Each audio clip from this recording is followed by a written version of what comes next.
One of the things we spent a lot of time in seminary talking about is this word discernment. More particularly, how do you know when God is calling you into something? How do you know when it's the Holy Spirit that's nudging you to move towards a particular thing or decision? How do you know when it's actually God and not just you? Because the church has learned something over the years. Sometimes what feels spiritual isn't. Sometimes what we call discernment is actually fear. Sometimes what we call conviction is pride. Sometimes what we call God opening a door is really just us wanting something so badly that we convince ourselves it must be holy. And so what we've learned is that discernment is two things. It is both this internal and external. That internal is the feeling that you have that's stirring something up inside of you. And then the external is asking the question, do those I trust say the same thing? Are the communities that I'm part of affirming in that decision or in that nudge? Does it bear good fruit? Because if discernment only happens in my mind, I can convince myself of almost anything. I can convince myself that holding on to resentment is really just standing up for the truth. I can convince myself that avoiding a hard conversation is really protecting my peace. I can even convince myself that I should take all of my retirement money, put it on red at the roulette wheel, and that is good, sound financial advice. Please don't do this. But we are capable of justifying anything. And if I'm honest, I have the remarkable ability to make my own preferences sound spiritual. Maybe you do too. Which raises a really important question, because here we are on Pentecost, this day, we celebrate the coming of the Holy Spirit into the lives of the faithful. And so how do we know when it's actually the Holy Spirit that's nudging us towards something? How do we know it's the Holy Spirit and not just us? Because all of us are listening to voices. We have voices of loved ones and coworkers and trusted mentors who are telling us a particular thing. We also have voices like social media and the news and podcasts and this death cycle of the comment section. And then there are these voices inside of us that tell us you are not enough. Voices that tell us you have to prove yourself. Voices that tell us to protect ourselves, to stay angry and to not forgive. The reality is not every voice shaping us is leading us somewhere good. And you probably know this from experience.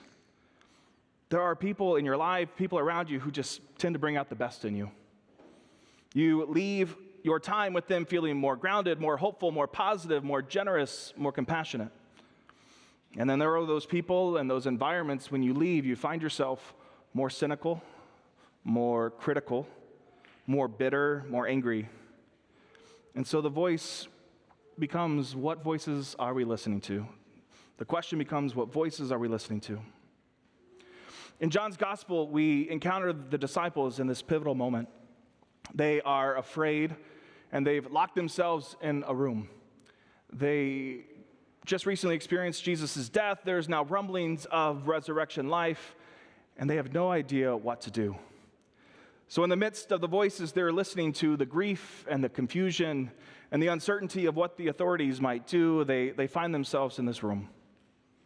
And honestly, I love that the Bible gives us the disciples in this way, because it shows that faith and fear can coexist in the same room.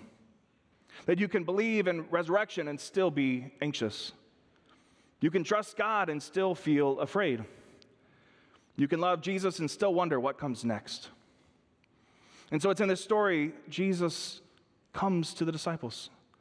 There they are in this locked room, and yet Jesus still chooses to come to them. He doesn't wait for them to figure it out. He doesn't shame them for their fear. He comes to them in their fear. He enters this locked room, and the very first thing he says to them is, "Peace be with you." And then he breathes on them and tells them to receive the Holy Spirit.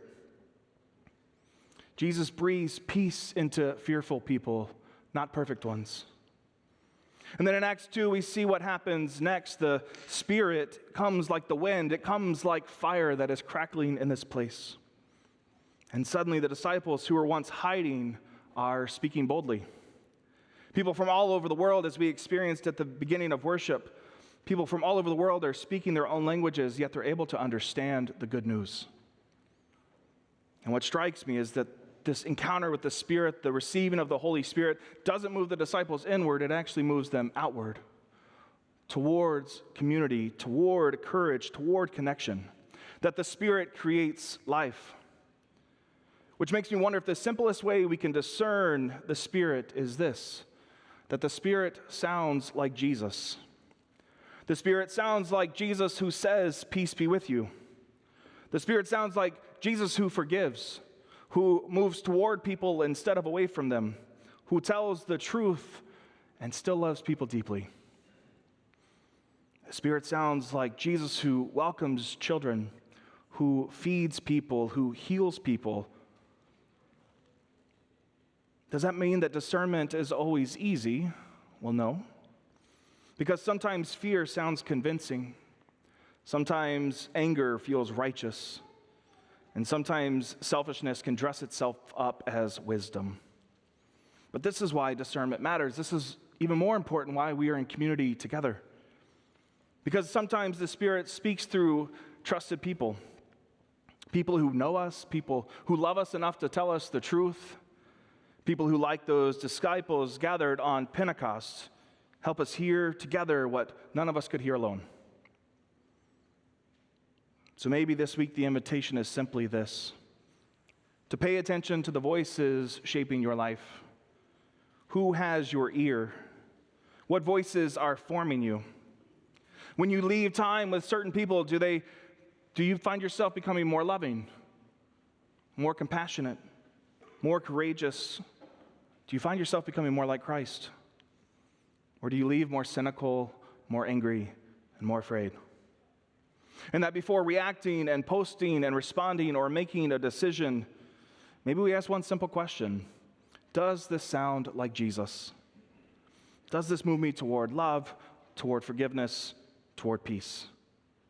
Because the Spirit may challenge us, the Spirit may stretch us, it may even call us into doing really difficult things. But the Spirit will always sound like Jesus. And today we have a beautiful reminder of that in this gift of baptism.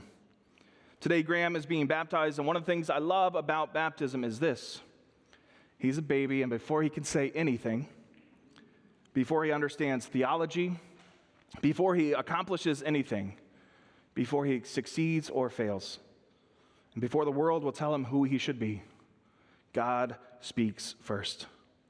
And God says, "You are mine, you are loved, and you belong." That is the first voice spoken over his life. Not fear, not shame, not achievement, not the endless voices of the world, but love and grace and belonging. And today, all of us are going to make promises too, to help him learn the voice of Jesus, to help remind him who he is, and to help him hear the Spirit. Because he will grow up in a world full of competing voices, just like we all do. Maybe some of you came here today exhausted with all of the voices in the world, unsure which ones you can trust, wondering what God is doing in your life. Maybe you're carrying fear or anxiety, wondering if everything is just going wrong. But thankfully, the good news is Jesus still enters locked rooms. Jesus still speaks peace. Jesus still breathes the Holy Spirit into fearful people, and the Spirit is still speaking. So when you wonder what voice to trust, listen to the one that sounds like Jesus.